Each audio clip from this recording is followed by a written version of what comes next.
The sun hung like a molten coin above the dusty town, its light slicing through the heat in relentless golden shafts. Nina, 24, sat behind a small, weathered table that served as her shop, the wood warped and faded from years of wind and sun. Tiny trinkets and simple snacks for children were arranged with careful precision, yet her eyes strayed beyond the table, beyond the wooden planks of the street, to the shimmering horizon where the heat waves danced like spirits. Her dress, a faded shade of lilac, clung to her in damp patches along the collar and sleeves, and a thin film of sweat traced paths down her arms. Each breath she drew carried the smell of dust and dry timber, and every movement felt like wading through air thick enough to touch. Her hands, nimble and deliberate, shifted a tin cup of candies, a small pile of carved wooden figures, and a stack of delicate, hand-painted cards. Despite the monotony, her posture held a subtle grace, the quiet dignity of someone who has faced the harshness of life yet refuses to yield to it. The few townsfolk who wandered this street avoided the direct light, slinking in shaded alcoves, their faces pale and wary, and the stray dogs that roamed the boards lay panting under eaves, too exhausted to bark.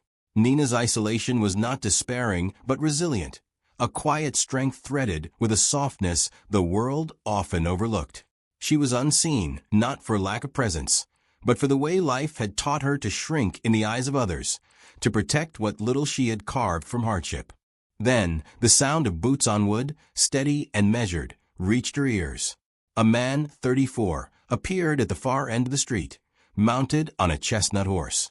His clothing, dark and remarkably clean against the dust-smeared boards, marked him as someone from outside the town, a figure out of place yet commanding attention. He slowed as he approached, hat in hand, letting the sun illuminate the lines of kindness etched across his face, the quiet assurance in his eyes. Nina felt the air shift around her, the heat suddenly heavier, or perhaps it was the weight of his gaze.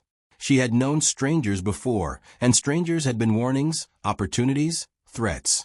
But there was something about the way he waited, unhurried and patient, that made her heart tighten in a way she did not expect. His voice, when it came, was calm, deliberate, gentle but firm.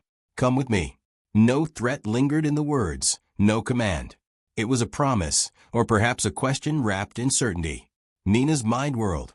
Her table, the small shop that represented months of struggle and tireless days under the merciless sun, felt suddenly fragile, insignificant. She glanced at her goods, the tin cups, carved figurines, and cards, wondering if leaving them would be surrender or liberation. Her eyes flicked to the few witnesses, a child peering cautiously from behind a doorway, a shopkeeper watching from the shade. Yet their presence was distant, inconsequential, leaving her alone with the decision that pulsed like a drum in her chest. The stranger did not press, did not lean forward or insist.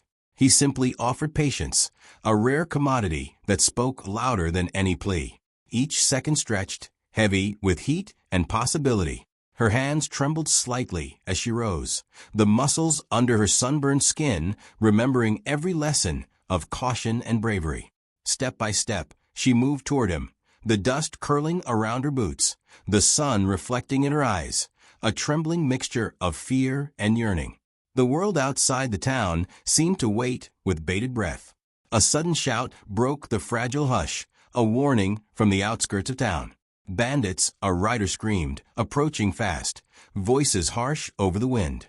Nina froze, a flash of panic igniting within her chest. The Wild West had always been cruel, unpredictable, and she had learned early that danger could arrive with the shift of a shadow. Yet Neil's eyes, steady and unwavering, held hers, a tether of calm she could not resist. He reached out, hand extended, and she found herself taking it, the warmth grounding her, the strength beneath it steadying. Together, they stepped away from the street, the heat, the dust, toward the open plains beyond, where the shadows of mesquite trees offered sanctuary from the harsh glare of the sun. Under the shade of a solitary mesquite, the world felt slower, softer, as if it had paused to honor the rare trust forming between them. Neil's voice was low, tender, almost reverent. "I've never seen anyone as brave, as strong, or as beautiful as you. I want to be beside you, not to shelter you from a world, but to see it with you. His words settled over her like a bomb, dissolving the walls she had built so carefully over years of loneliness. Nina felt tears sting her eyes, hot and surprising, and her lips trembled with the weight of emotions she had carried alone for too long. She allowed herself a small, hesitant smile, leaning into the connection that promised understanding, companionship, and perhaps the first whisper of love. The wind teased strands of her hair, dust settling like soft memories around them. In the vast, empty plains, two lives intersected, fragile yet unbroken, a bond forged not by instant passion, but by the quiet recognition of bravery, kindness, and the courage to let oneself be seen. The sun began its slow descent, painting the horizon with gold and amber, and in that light, Nina felt the truth of what it meant to surrender to trust, to allow herself to be known and cherished. The danger, the dust, the relentless heat of the world seemed to fall away, leaving only the clarity of hearts acknowledging each other. Sometimes, courage is not surviving the storm alone, but stepping forward, hand in hand, to meet it together. In that moment, Nina and Neil understood each other, and the promise of something rare and enduring shimmered in the heat-hazed air.